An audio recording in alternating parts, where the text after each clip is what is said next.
10 মাস 10 দিন মায়ের ছিল অপেক্ষা। 10 মাস 10 দিন পর সে হবে আবার মা। এলাম আমি এক বৃষ্টির দুপুরে, আর মায়ের চোখে নামলো প্রবল বর্ষা। তার হয়েছিল স্বপ্ন ভঙ্গ। এক ফুটফুটে মেয়ের পর তার প্রার্থনা ছিল একটি ছেলে যে আসবে, হবে তার ভবিষ্যতের ভরসা। সব শোনা কথা, কথা শুনে জন্মেছিল কত অভিমান আমার।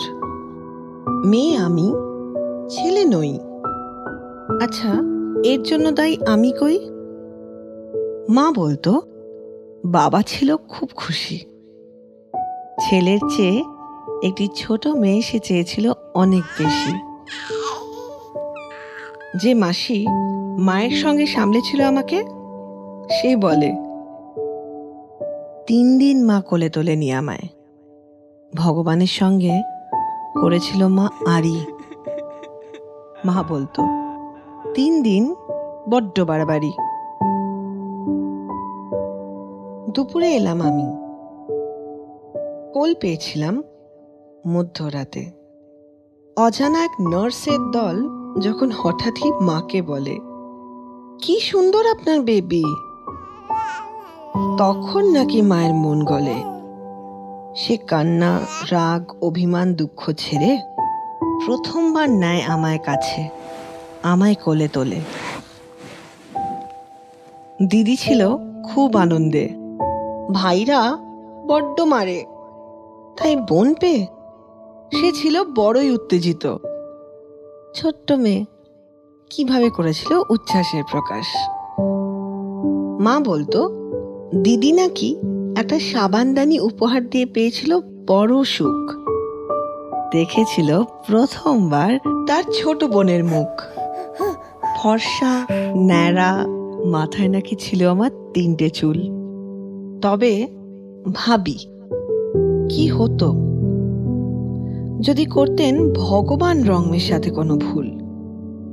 যদি হতাম আমি অন্ধকারে মিশে যাওয়া একটি শিশু। মা কি ভাব করত? দিত আদর, নাকি থাকতাম পড়ে ঘরের কোণে, ঝরে যেতাম একলা মনে? কে জানে। মায়ের জীবনকালে বহুবার কথা শুনিয়েছি, জন্ম থেকে সহ্য করতে পারোনি আমাকে। মায়ের চোখের অনুতাপ, অনুশোচনা দেখে পেতাম এক না বলা শান্তি। কখনো ভাবি আমাকে আদর করে না গ্রহণ করার জন্য মাও কি পেল এত তাড়াতাড়ি শাস্তি? কত কষ্ট করলো সে, হাসি মুখে সামলালো জীবনের ঝড়, বুকের ব্যথা। আর হঠাৎ চলে গিয়ে বুঝিয়ে গেল তার একটা কথা, মায়ের মতো কেউ হয় না, না থাকলে টের পাবি। পেলাম, পাচ্ছি, কাঁদছি তাও হাসছি। 10 গ্রীষ্ম হচ্ছে পার, তাই আজ বলছি মা, মা। মা ডাকে কাউকে না ডাকতে পাওয়া শাস্তি সবচেয়ে বেশি। মায়ের গন্ধ, মায়ের আঁচল সব যেন চলে গিয়ে রয়ে গেল।